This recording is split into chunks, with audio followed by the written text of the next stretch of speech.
Hello friends, welcome to my channel. My name is Behroz and I'm a finance executive by profession. In today's video, I will talk about some common career mistakes that on average we all make.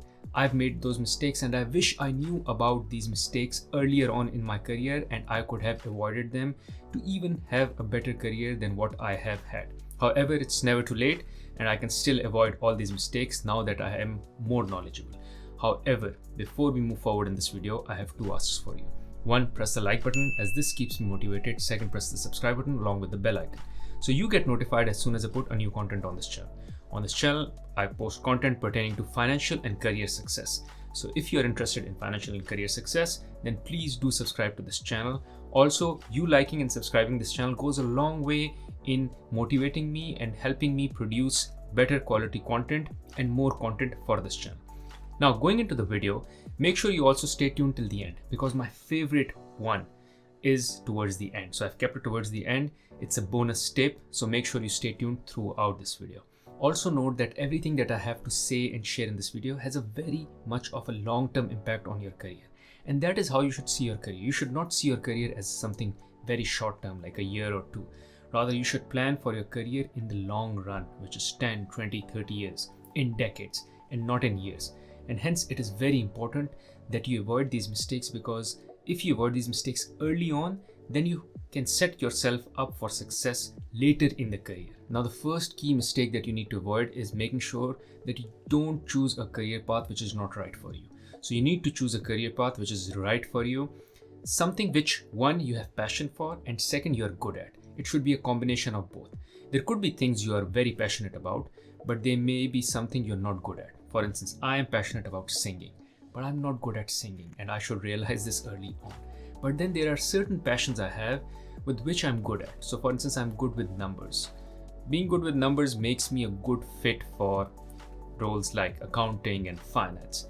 And I'm good at accounting and finance as well. I have passion for numbers and I'm good with numbers as well. And hence I'm very much suited for roles in finance. And that's why I kind of chose finance.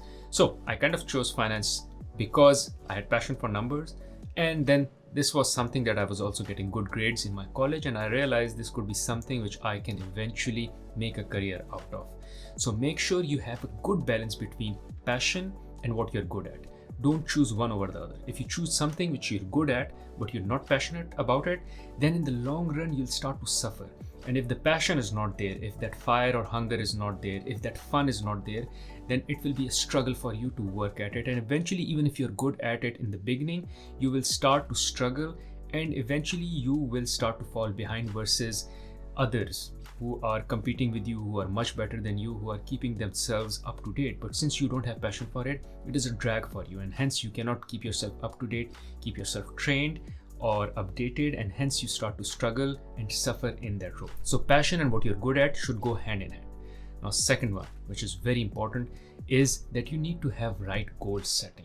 You cannot just go blind in your career, that whatever first job you get, you take it and then just go blind with that job.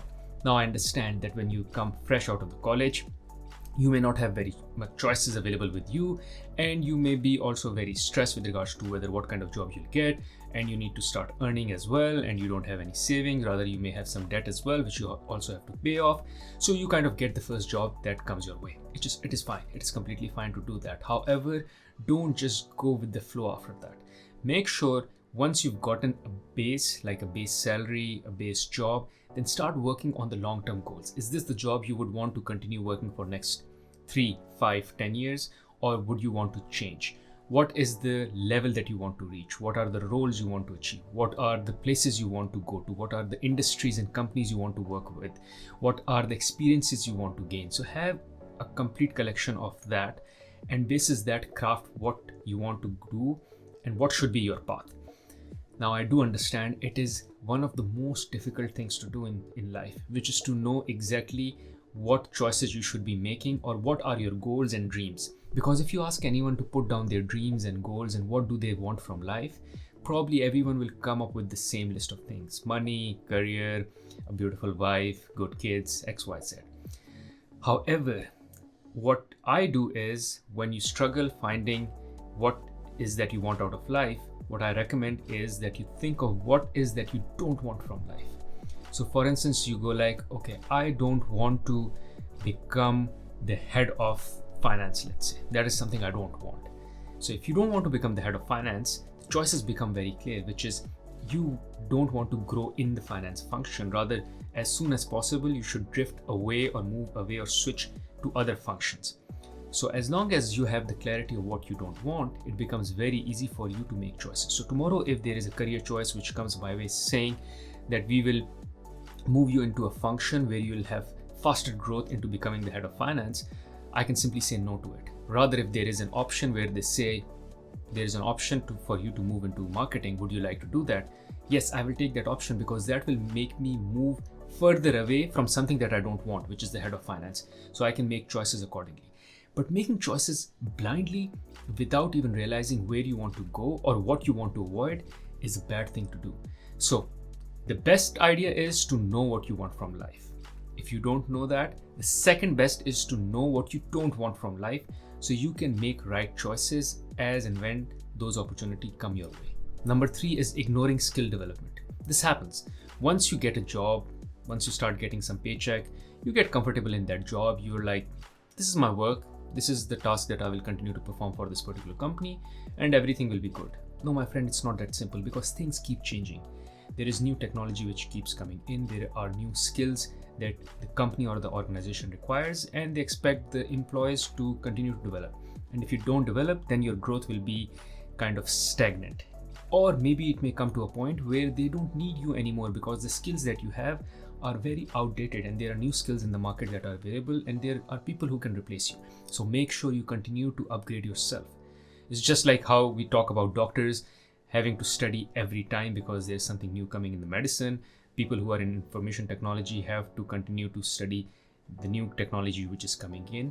It applies to every one of us. It's just that the pace of change may be slightly different versus what we see with medicine or with technology. However, there is change. So make sure you keep upskilling yourself with new hard skills, new technology that is coming in, learning about that technology. For instance, nowadays it's all about AI.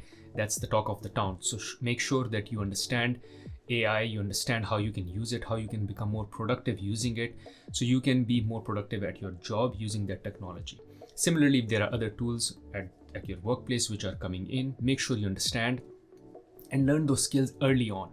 Now, these are all the hard skills I'm talking about. Even more important are the soft skills, and they are especially important for you to grow faster. The higher up you go, the less of hard skills you need, rather the more of soft skills you need. Like communication is one of the core skills you need. Notice around people who get promoted, they don't get promoted just because they have hard skills. Rather, it might be possible that they don't possess any of the hard skills, and you may be possessing better hard skills than them, but they still go up faster in the organization. And the one thing that sets them apart versus you is actually communication. Notice that they would have superior communication. They are able to articulate problems and present problems in a very simple way, can talk about them and can find solutions. That is what is causing them to rise up the ranks faster. So it is very important for your career to develop those soft skills, and especially communication skill. By the way, on communication skills, I've made a separate video explaining why this is one of the core skill for you to get any promotion or go up the ranks in any organization. You can check out all the details that I share in that video. I will leave the link here and also in the description of this video. Next one is neglecting networking. I've made this mistake number of times. I'm an introvert by nature, and it's very hard for me to go to people and just have random chat with them and network with them. I struggle. I'm like, if I'm doing my job well, why do I have to go and network with people? Why do I have to tell them what I'm doing? I'm just doing my job, and as long as I'm doing a good job, everyone should be able to notice. This is not how it works. No one will notice your good work. Yes, they will notice because your good work may shine here and there. However, you also have to sell your work. And for selling your work, you also have to make sure you network. You have people you've bonded with, you have mentors who can support you, who can help you, who can project you upwards, can help with your image, can help you improve in what you lack, what you're not doing well, and also can have a good word for you in the organization and talk about you in the organization, share good stuff about you in the organization. That is how you will start going up. If people are noticing you, yes, of course, they're noticing your good work, but maybe they don't know who you are. If they can't put your work together with you, then my friend, you will not go places. So for you to go up in your career, up in the ranks, it is very important that you just don't do good work, but also connect and network with people, share with them the good work that you are doing, sell yourself to them, and hence have that support group in the organization who can talk good about you and can put in a good word for you whenever the right time is there. One advice I give here is to make sure always have a mentor who has some or little amount of influence in your career. Network with them and tell them what you're doing. So whenever there's a chance for you to grow or have the next step in your career, these individuals who are your mentor can put in a good word for you. Actually, what happens is that when you go to a mentor for an advice and they give you an advice, then they feel some pressure to make that advice work for you. So for instance, if you come to me, I have some influence on your career and I give you an advice with regards to how you can get promoted after doing some particular project, then it is pressure on me to make sure that you do get promoted after you've worked on that project. So if I have some influence on your career, that is, maybe I can give a feedback to your manager, I will make sure I give a flowery feedback to your manager about how I gave you an advice about working on a particular project. You took that advice, you worked on that project brilliantly, and hence you are someone who should get that promotion that you deserve. Next one is avoiding taking risks and challenges, which is just being comfortable in your role, in your task. I always say this. Experience is not about doing the same thing every year for 10 years. That is not experience. That is like you do earn experience, you have a learning curve for the first year, but after that you're just doing the same thing for next 10 years. So for those 10 years, actually your experience is worth that 1 year, because in that 1 year you were learning, after that you were just repeating that experience. However, if every year you have a different challenge, different task, different risk that you are taking, then you have 10 experiences in 10 years as against one experience in 10 years. So make sure whenever you get an opportunity, change your tasks, change your role, change your project, change your function, change your organization, and learn different things. Again, that doesn't mean that you keep on changing every other month or so.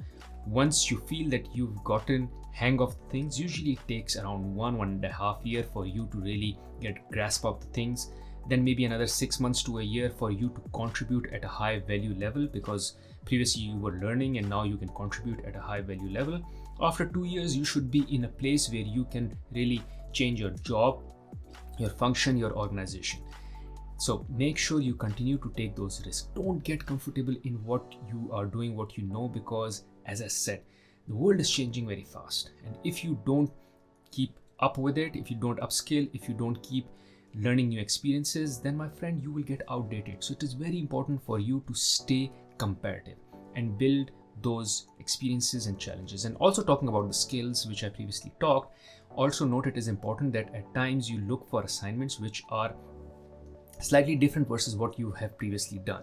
This way you kind of build a skill stack. So for instance, I'm a finance professional. I'm an average finance professional. There are so many other finance professionals in the world as well. However, now I will add another skill to my set, which is I'm a finance professional and I know e-commerce because I took over an e-commerce assignment as well during my career.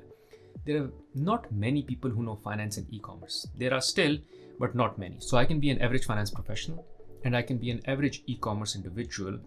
However, with these two combined, now I'm someone who starts to become unique. And then you can add on top of it another layer saying that I also know or have people management experience. So finance professional who has e-commerce experience, who has people manager experience, who is good in communication, who is good in storytelling. Now, while I'm average at all these skills, however, with all this skill stack adding up, I start to become someone who is very much competitive and very much unique and different. And there is less people who can compete with me because I have this set of skill stack which no one else has. Again, as I said, while I'm average at all these skills, the combination of all these skills makes me a super competitive or super unique individual. And this is what you want to be. And this can only happen when you don't sit in your comfort zone and keep changing and keep getting different experiences. Last one, and this is my favorite, and I am guilty of this, which is neglecting personal branding. Don't just let yourself be absorbed by the organization you're working with and the brand name of the organization. Rather, also build your personal brand. And your personal brand can be built in the organization where people can talk about you. They can relate to certain strengths with regards to you. Oh, Behrouz is the guy who's good with strategy. Or Behrouz is the guy who is good with people. And then there is personal branding outside the organization as well, using especially platforms like LinkedIn, which is a very professional platform. Make sure you have good presence on a platform like LinkedIn, so you are not just limited with the brand of the organization, but you're also doing or creating value outside that organization. So there are people who know you outside the organization as well. So if in future ever you want to tap into the resources who are outside your organization, they know you, they know your personal brand, because you contribute on such platforms, sharing knowledge, sharing learning, or contributing with whatever you know, things you've learned, and sharing all of them out. So they exactly know and see you contributing on that platform. And when and if you need their help, you can reach out to them and they will be ready to help, because you have built a personal brand with them as well. They can identify you as someone who is known for, let's say, strategy, known for people management, because you talk about people management on LinkedIn, or you talk about strategy on LinkedIn. And similarly within the organization as well, make sure you establish an equity. And again, it's a combination of everything. Like, there is hard work, but there is also smart work involved. There is networking which is involved. So all the things that I talked about initially in the video, make sure you're doing them, and make sure you're selling yourself, not just by doing hard work, but also making sure that you create enough noise to tell everyone what you're doing, which is to sell yourself and hence create a personal brand. Thank you guys for watching this video. Hopefully after watching this video, you will be more careful or more aware with regards to the mistakes that you need to avoid with regards to your career. In case you found this video valuable, I'm sure you'll find another video valuable where I talk about how you can go about managing your manager. Very important skill. Check it out here. Other than that, there is another video where I talk about how you can become, or how you can come across as someone who's very confident at the workplace. You can check it out here. Thank you.